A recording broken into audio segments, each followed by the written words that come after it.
Признать самовольной постройкой и снести. Такой приговор вынесен универсальному розничному рынку по улице Залесская городской администрации Симферополя. 9 марта 2021 года на сессии городского совета было принято постановление о сносе павильонов продовольственного рынка, расположенного по улице Залесская, 78, о чем предприниматели, работающих здесь, представители городской власти, не уведомили. К сожалению, мы совершенно случайно узнали, даже, можно сказать, о том, что нас собираются сносить, от клиентов. Потом мы обратились к интернету, а оказывается, есть постановление о сносе наших объектов. На каком основании, почему так незаконно с нами хотят поступить?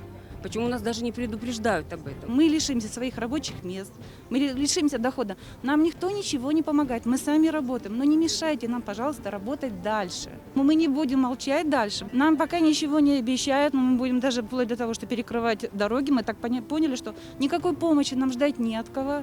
Дальше надеяться не на кого. Наверное, придется только на самих и на покупателей.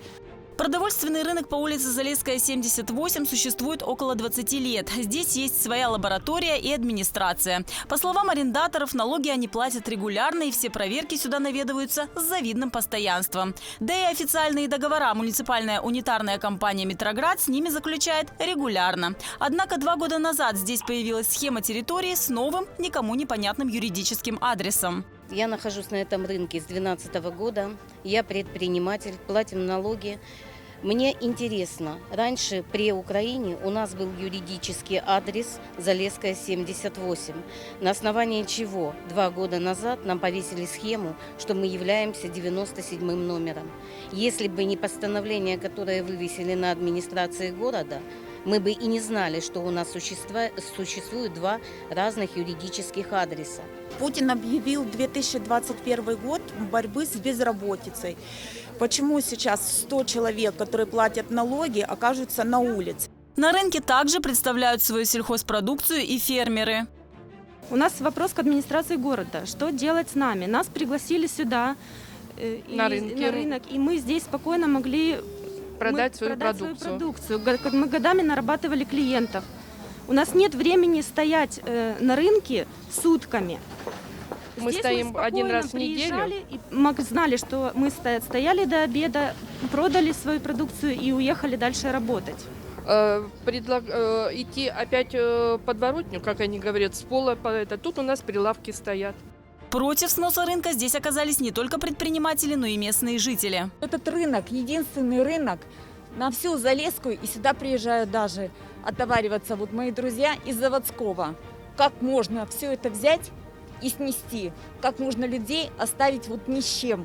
Людей торгующих, людей покупающих. Об этом очень хорошо должна задуматься администрация города. Меня это очень устраивает. Мне не надо ездить ни на центральный рынок, ни в МУПы, извините, яблоко ходить или в пуд. Меня это... Я просто возмущена, честно.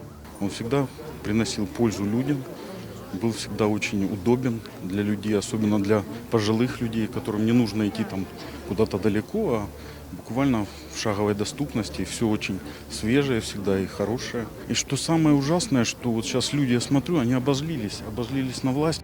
По словам арендаторов, все их попытки выяснить у городских властей, почему принято такое решение и какова их дальнейшая судьба, не увенчались успехом. Поэтому они собрали подписи и подготовили видеообращение.